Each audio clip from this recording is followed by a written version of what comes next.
ब्रह्मांड। ये सब कुछ है। ये अस्तित्व का मंच है, एक विशाल विस्तार जो हमारी सबसे बड़ी कल्पनाओं को भी छोटा बना देता है। सबसे छोटे परमाणु से लेकर सबसे बड़ी आकाशगंगा तक हम जो कुछ भी जानते हैं और प्यार करते हैं, वो सब इसकी सीमाओं के भीतर रहता है। ब्रह्मांड को समझना सिर्फ हमारी जिज्ञासा को संतुष्ट करने से कहीं ज्यादा है। ये इस विशाल योजना में अपनी जगह को समझने के बारे में है। ये अस्तित्व के इतिहास को जोड़ने और भविष्य की एक झलक पाने के बारे में है जो हमारा इंतजार कर रहा है। लेकिन ब्रह्मांड में कई रहस्य छिपे हैं, कुछ धीरे धीरे सामने आ रहे हैं जबकि अन्य रहस्य में डूबे हुए हैं। ऐसा ही एक रहस्य, एक सवाल है जो सदियों से खगोलविदों को परेशान करता रहा है। क्या ब्रह्मांड खुद घूमता है? इस सवाल का जवाब देने के लिए हमें पहले ब्रह्मांड के माध्यम से यात्रा करनी होगी। इसकी संरचना, इसकी सामग्री और इसे नियंत्रित करने वाली शक्तियों का पता लगाना होगा। हम एक ऐसे ग्रह पर रहते हैं जो घूमता है, अंतरिक्ष में घूमता हुआ एक छोटा सा नीला गोला। पृथ्वी का घूमना हमें दिन और रात देता है, हमारे जीवन में एक स्थिर लय। लेकिन हमारा ग्रह अपने खगोलीय नृत्य में अकेला नहीं है। पृथ्वी सूर्य की परिक्रमा करती है, उसके विशाल गुरुत्वाकर्षण से खींची हुई हर साल एक पूर्ण चक्कर पूरा करती है। और सूर्य खुद स्थिर नहीं है, यह हमारे पूरे सौर मंडल के साथ आकाशगंगा के केंद्र के चारों ओर एक बहुत बड़ी कक्षा में बंद है। गति ब्रह्मांड के ताने बाने में समाती हुई प्रतीत होती है। ग्रहों से लेकर तारों तक, आकाशगंगाओं तक सब कुछ निरंतर गति में है। इस सार्वभौमिक बैले को देखते हुए यह सोचना स्वाभाविक है कि क्या मंच खुद ब्रह्मांड भी घूम रहा होगा। घूमते हुए ब्रह्मांड की अवधारणा कोई नई नहीं है। दार्शनिकों और वैज्ञानिकों ने सदियों से इस सवाल पर विचार किया है। एक घूमते हुए झूले पर खड़े होने और दुनिया को देखने की कल्पना करो। आपके आसपास की हर चीज विपरीत दिशा में चलती हुई प्रतीत होगी। क्या ब्रह्मांड भी ऐसा ही कर रहा होगा? क्या दूर की आकाशगंगाओं के हमारे अवलोकन एक सार्वभौमिक घुमाव से प्रभावित हो सकते हैं? इस प्रश्न का उत्तर देना अविश्वसनीय रूप से जटिल है। पृथ्वी के विपरीत, जिसका घूर्णन का एक निश्चित अक्ष है, ब्रह्मांड का कोई केंद्र नहीं है, कोई एक बिंदु नहीं है जिसके चारों ओर बाकी सब कुछ घूमता है। तो हम ये कैसे निर्धारित कर सकते हैं कि इतना विशाल, इतना असीम प्रतीत होने वाला कुछ घूम रहा है या नहीं? खगोलविद ब्रह्मांड के दूर दराज कोनों से हमारे पास पहुंचने वाले धुंधले प्रकाश में सुराग खोजते हुए ब्रह्मांडीय जासूसों की तरह होते हैं। घूमते हुए ब्रह्मांड की संभावना की जांच करने के लिए वे दूर की आकाशगंगाओं से प्रकाश के ध्रुवीकरण का अध्ययन करते हैं। ध्रुवीकरण प्रकाश तरंगों के अभिविन्यास को संदर्भित करता है। प्रकाश तरंगों को तालाब में लहरों की तरह समझें। यदि वे लहरें सभी एक ही दिशा में संरेखित हों, तो प्रकाश ध्रुवीकृत होता है। यदि ब्रह्मांड घूम रहा होता, तो यह अंतरिक्ष से यात्रा करते समय प्रकाश के ध्रुवीकरण में थोड़ा सा मोड़ दे सकता था। बड़ी संख्या में आकाशगंगाओं से प्रकाश के ध्रुवीकरण का विश्लेषण करके खगोलविदों को ऐसे किसी भी पैटर्न का पता लगाने की उम्मीद है जो एक सार्वभौमिक घुमाव का संकेत दे सके। भाग 5, ब्रह्मांड को आकार देना। ब्रह्मांड तारों और आकाशगंगाओं का कोई बेतरतीब बिखराव नहीं है। इसमें संरचना है।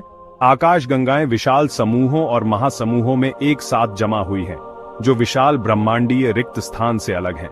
यह जटिल ब्रह्मांडीय जाल ब्रह्मांड के अतीत और उसके संभावित घूर्णन के बारे में और सुराग प्रदान करता है। इस ब्रह्मांडीय जाल के भीतर आकाशगंगाओं का वितरण और गति गुरुत्वाकर्षण से प्रभावित होती है, वह अदृश्य बल जो पदार्थ को एक साथ खींचता है। यदि ब्रह्मांड अपनी शुरुआत से ही घूम रहा होता, तो हम ब्रह्मांड की बड़े पैमाने की संरचना पर उस घूर्णन की कुछ छाप देखने की उम्मीद करेंगे। उदाहरण के लिए, आकाशगंगाएं गति की एक पसंदीदा दिशा प्रदर्शित कर सकती हैं, ठीक उसी तरह जैसे हमारे सौर मंडल के सभी ग्रह एक ही दिशा में सूर्य की परिक्रमा करते हैं। भाग 6, ब्रह्मांडीय नुस्खा, ब्रह्मांड के घटक। ब्रह्मांड कोई खाली मंच नहीं है। यह विभिन्न प्रकार के घटकों से भरा है, जिनमें से प्रत्येक इसके विकास में महत्वपूर्ण भूमिका निभाता है। सबसे परिचित घटक पदार्थ है, वह पदार्थ जिससे तारे, ग्रह और वह सब कुछ बनता है जिसे हम देख और छू सकते हैं। लेकिन पदार्थ ब्रह्मांड के कुल ऊर्जा घनत्व के एक छोटे से अंश के लिए ही जिम्मेदार है। ब्रह्मांड का अधिकांश भाग कहीं अधिक मायावी चीजों से बना है, डार्क मैटर और डार्क एनर्जी। भाग 7 बिग बैंग की गूंज। ब्रह्मांड की संरचना को समझने के लिए हमें ब्रह्मांडीय घड़ी को वापस शुरुआत में बिग बैंग नामक एक घटना में वापस लाना होगा।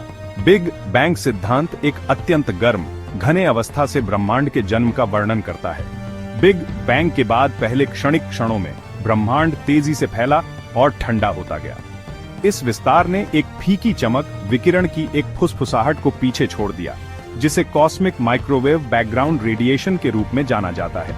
यह विकिरण, जो पूरे अंतरिक्ष में व्याप्त है, अपने साथ प्रारंभिक ब्रह्मांड के बारे में बहुमूल्य जानकारी रखता है। भाग 8 अदृश्य हाथ, डार्क मैटर और डार्क एनर्जी।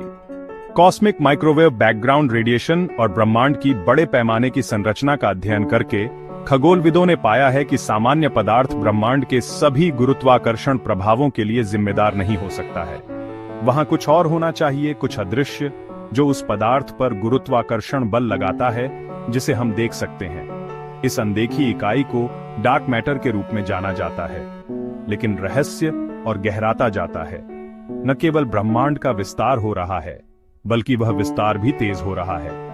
इस त्वरण को पदार्थ या डार्क मैटर के गुरुत्वाकर्षण खिंचाव से नहीं समझाया जा सकता है। खेल में एक और बल होना चाहिए, डार्क मैटर से भी ज्यादा रहस्यमय कुछ, जो सब कुछ अलग कर रहा है। इस गूढ़ बल को डार्क एनर्जी के रूप में जाना जाता है। भाग 9 फैलता हुआ ब्रह्मांड और उसका भाग्य। डार्क एनर्जी की खोज का ब्रह्मांड और उसके अंतिम भाग्य के बारे में हमारी समझ पर गहरा प्रभाव पड़ता है। जैसे जैसे डार्क एनर्जी ब्रह्मांड के विस्तार को गति देती रहेगी, आकाशगंगाएं और दूर होती जाएंगी। ब्रह्मांड का घूर्णन, यदि यह मौजूद है, तो इस विस्तार से भी प्रभावित हो सकता है। क्या ब्रह्मांड अनिश्चित काल तक घूमता रहेगा, या डार्क एनर्जी अंततः इस घूर्णन पर विजय प्राप्त कर लेगी, जिससे ब्रह्मांड एक समान विस्तार की स्थिति में आ जाएगा?